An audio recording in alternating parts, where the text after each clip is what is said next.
Ya. Udah tampil ya teman-teman PPT-nya? Sampun. Di slideshow Mas, di slideshow biar bisa lihat. Bentar ya.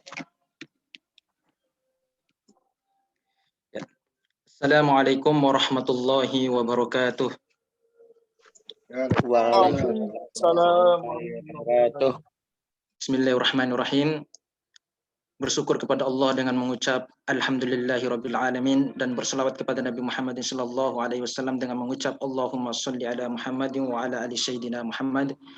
Allahumma rabbi shrah li sadri wa yassir li amri wahlul 'uqdatam min lisani yafqahu qawli. Allahumma rabbi zidni ilman warzuqni fahman birahmatika ya arhamar rahimin. Sebelumnya saya ucapkan terima kasih kepada Bapak Dr. Randus Sukiman, SAG MPD, selaku dosen mata kuliah metodologi penelitian yang telah mempersilahkan saya untuk mempresentasikan makalah yang telah saya buat. Perkenankan saya dari kelompok 5 atas nama Nuril Fatihah akan mempresentasikan makalah dengan judul Perumusan Tinjauan Pustaka. Adapun yang jadi pembahasan kita pada pertemuan kali ini, yang pertama meliputi pengertian dari tinjauan pustaka itu sendiri, yang kedua tujuan dari tinjauan pustaka, yang ketiga penyusunan tinjauan pustaka, dan yang terakhir contoh tinjauan pustaka. Selanjutnya mari kita beralih pada pengertian tinjauan pustaka itu sendiri. Tinjauan pustaka atau yang dikenal juga dengan kajian pustaka atau literatur review merupakan suatu kegiatan atau aktivitas untuk meninjau, mengkaji, menganalisis ulang atau kembali beragam literatur yang sudah dipublikasikan oleh akademisi atau peneliti lain sebelumnya yang berkenaan dengan pembahasan atau penelitian yang akan kita teliti. Jadi, tugas di sini kita adalah untuk mengkaji kembali apa yang telah diteliti oleh peneliti sebelumnya. Yang kedua, berkenaan dengan tujuan tinjauan pustaka. Dalam makalah yang telah saya buat, saya mendapatkan benang merah dari tujuan tinjauan pustaka ini. Yang telah saya rangkum, yang pertama, memberikan pemantapan dan penegasan tentang ciri khas dari penelitian yang hendak dikerjakan. Jadi, dengan adanya tinjauan pustaka itu, hendaknya penelitian itu dapat menunjukkan bagaimana ciri khas dari penelitian kita. Apakah ada perbedaan atau tidak dari penelitian yang hendak kita lakukan. Yang kedua, untuk menelusuri lebih mendalam apa yang akan dipermasalahkan dan bagaimana penelitian yang akan ia lakukan dapat mengisi kekosongan karena belum adanya penelitian yang sama dilakukan sebelumnya.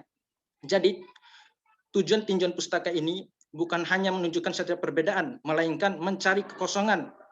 Bagian mana sih yang hendak kita teliti? Apakah masih bisa untuk diteliti atau tidak? Seperti itu ya teman-teman. Selanjutnya,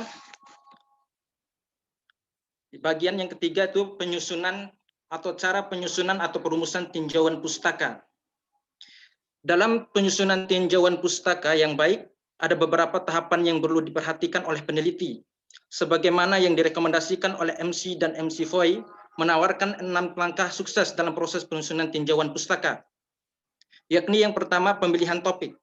Yang kedua, mencari referensi. Yang ketiga, mengembangkan argumen. Yang keempat, survei terhadap literatur.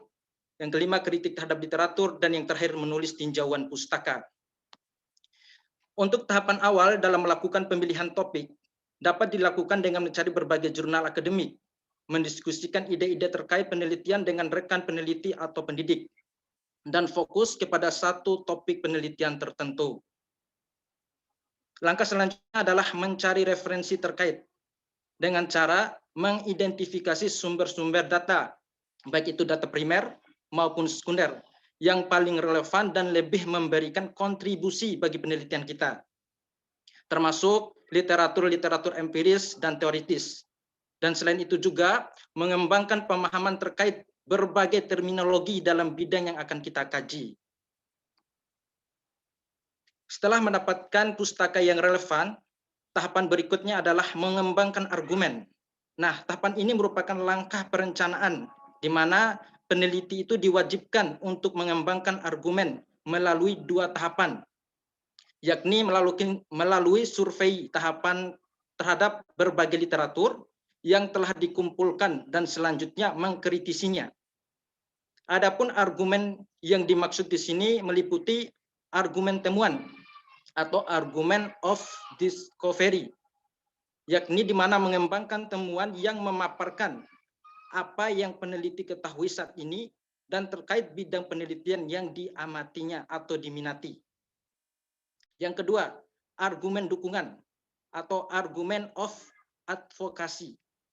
Nah, di sini peneliti itu menganalisis dan mengkritisi pengetahuan yang didapat dari pengembangan argumen temuan guna menjawab masalah penelitian. Tahapan selanjutnya yakni melakukan survei dan kritik terhadap literatur-literatur yang dilandaskan pada dua argumen tadi. Nah, kegiatan ini bertujuan untuk menganalisis ulang berbagai pustaka yang berkenaan dengan topik penelitian kita dan untuk memberikan penilaian secara kritis pada setiap literatur tersebut untuk menganalisis isinya yang meliputi unsur-unsur pokok atau substansi-substansi inti dari penelitian seperti latar belakang, tujuan penelitian, metodologi, dan kesimpulan, dan lain sebagainya. Adapun yang menjadi tahapan terakhir itu menulis tinjauan pustaka, yang merupakan tahapan terakhir dalam proses penyusunan tinjauan pustaka, yang dikerjakan dengan mengembangkan hasil kajian dan kritik terhadap berbagai literatur. Penulisannya terlebih dahulu membuat kerangka kecil yang meliputi identifikasi terhadap tema-tema dan pola-pola yang muncul. Kemudian menerjemahkannya atau menganalisisnya ke dalam bagian-bagian dan sub-sub bagian yang tersusun secara sistematis dan rasional. Nah, ada beberapa tahapan agar penulisan tinjauan pustaka ini menjadi mudah. Terdapat beberapa tips untuk menyusun pustaka yang relevan agar tersaji secara sistematis, sebagaimana yang dikemukakan oleh Ari dalam bukunya Introduction to Research in Education. Nah, pada buku ini mengupayakan 6 tahapan. Yang pertama, mulailah dengan studi-studi di bidang terkait. Yang paling akhir dimuat atau diterbitkan dalam terbitan-terbitan terbaru. Dan kemudian bekerjalah mundur atau melihatlah referensi-referensi yang telah lama atau yang sudah sebelumnya diteliti oleh peneliti yang lainnya. Yang kedua, untuk menetapkan apakah riset tersebut sejalan dengan masalah penelitian atau tidak, hendaknya terlebih dahulu membaca abstrak atau ringkasan sebuah laporan. Jadi gunanya abstrak di situ untuk mempermudah kita apa sih isi atau poin penting dalam sebuah penelitian tersebut, sehingga kita dapat menggali atau mendapatkan benang merah dari penelitian tersebut. Yang ketiga, sebelum membuat catatan, baca dan jelajahi laporan tersebut dengan cermat dan tepat, guna mengetahui bagian-bagian yang memiliki keterkaitan dengan masalah penelitian. Nah, jadi di sini ketika kita membaca itu, hendaklah mencermati dengan baik dan benar apa sih yang menjadi poin penting dalam penelitian tersebut. Nah, apakah itu memiliki keterkaitan dengan penelitian yang hendak kita lakukan atau tidak. Yang keempat, buatlah catatan langsung pada kartu catatan, karena lebih mudah diseleksi dan disusun daripada lembaran kertas, amplop, dan sebagainya. Nah, kita itu agar mempermudah tulisan atau mencari referensi, hendaknya membuat kartu catatan. Itu bisa dilihat di buku yang dikirimkan oleh Bapak. Nanti saya tag satu di WA metodologi penelitian. Nah, di situ dijelaskan ada satu contoh kartu yang bisa digunakan untuk menulis referensi-referensi yang kita gunakan sebagai bahan dalam kajian atau penelitian yang kita lakukan. Yang kelima, tulislah referensi atau bibliografi secara lengkap untuk setiap karya. Yang keenam, untuk memudahkan pemilihan dan penyusunan, jangan memasukkan lebih dari satu referensi dari setiap kartu. Jadi setiap kartu itu hanya diperkenankan untuk satu rujukan saja atau referensi yang kita pakai. Yang ketujuh, jangan lupa memberi tanda pada bagian mana yang merupakan kutipan langsung dari pengarang dan bagian mana yang merupakan susunan kata sendiri. Nah, di sini guna membedakan mana sih teori yang tidak bisa diubah kata-katanya atau dengan kata-kata kita sendiri, sehingga dapat membedakan pemahaman kita dengan asumsi yang diberikan oleh penelitian sebelumnya. Sebagai tambahan, perlu diingat bahwa sumber bacaan yang akan digunakan dalam tinjauan pustaka harus dilakukan secara selektif. Oleh karenanya, ada 2 kriteria yang bisa digunakan untuk memilih sumber bacaan. Adalah pertama, prinsip kemutahiran dan prinsip relevansi. Dan secara garis besar, sumber bacaan itu dapat dibedakan menjadi 2 kelompok, yaitu sumber acuan umum, tadi yang primer sama yang sekunder ya, yang berupa buku-buku, teks, ensiklopedia, dan sejenisnya, dan sumber-sumber khusus seperti kepustakaan yang berbentuk jurnal, skripsi, tesis, dan disertasi, dan lain-lain. Teman-teman, selanjutnya saya akan menampilkan salah satu contoh dari penelitian yang dilakukan oleh Ika Nuril Arofah dari kampus UN Salatiga, kalau nggak salah IN Salatiga, dengan judul Pendidikan Islam Perspektif Sunan Kalijaga, studi kasus tentang nilai-nilai dakwah Sunan Kalijaga dalam perspektif pendidikan Islam. Nah, dari tinjauan pustaka yang tertera pada skripsi ini dikatakan pada paragraf pertama, dalam penelitian-penelitian terdahulu memang terdapat penelitian yang serupa yang membahas mengenai Sunan Kalijaga dan ajarannya.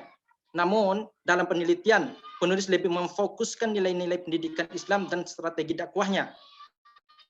Dalam pencarian tersebut, peneliti terdahulu menulis dan menemukan karya yang memiliki keterkaitan dengan topik pembahasan. Nah, kata kunci dari paragraf pertama ini yang dikemukakan oleh Ika Nuril Arofah, yang merupakan ciri khas dari penelitian itu, lebih memfokuskan nilai-nilai pendidikan Islam dalam strategi dakwahnya.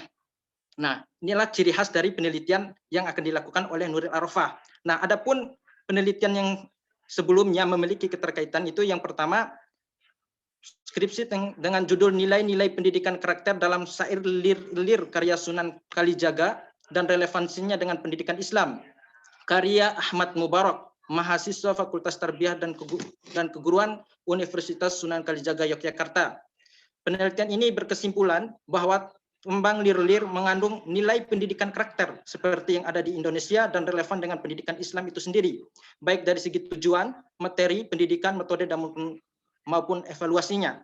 Nah, ciri khas dari penelitian yang dilakukan oleh Ahmad Mubarak ini itu pada bagian berkesimpulan bahwa tambang lir-lir mengandung nilai pendidikan karakter, lebih memfokuskan penelitian itu pada pendidikan karakter. Sedangkan pada penelitian yang dilakukan oleh Nuril Arofah itu lebih secara umum, yaitu mana strategi dakwah yang digunakan oleh Sunan Kalijaga dalam dakwahnya.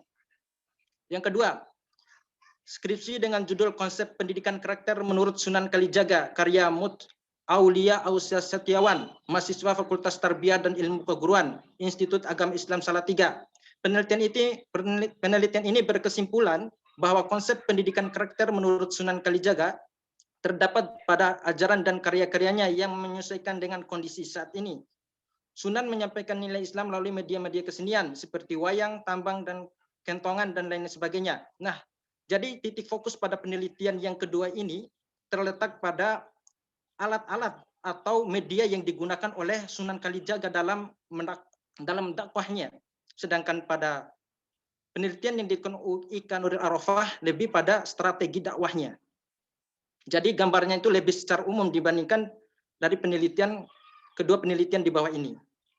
Nah, teman-teman, ada beberapa hal yang perlu diperhatikan dalam penulisan tinjauan pustaka ini.